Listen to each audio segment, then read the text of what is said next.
वालेकुम। क्या हाल है भाई दोस्तों, ठीक ठाक हो?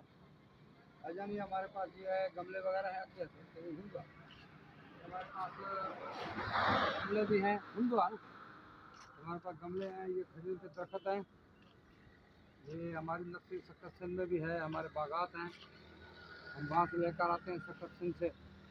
अगर किसी भाई को ये गमलों की ज़रूरत हो या ये खजूर के दरख्तों की ज़रूरत हो तो ये हाज़िर हैं। हम पूरे पाकिस्तान में खजूर के दरख्त लगाते हैं, बाग लगाते हैं, आम के बाग, केले के बाग लगाते हैं। ये हमारी मज़दा करेन भी अपनी है,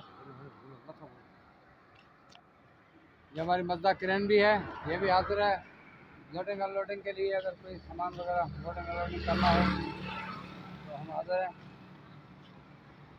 मेरा नंबर है 0301 77 86 796, मकबूल अहमद राई के। ये भट्टा चौक बेरिया रोड पर इलेक्ट्रिक सर्विस सेंटर के साथ हमारी नर्सरी है। अस्सलाम वालेकुम।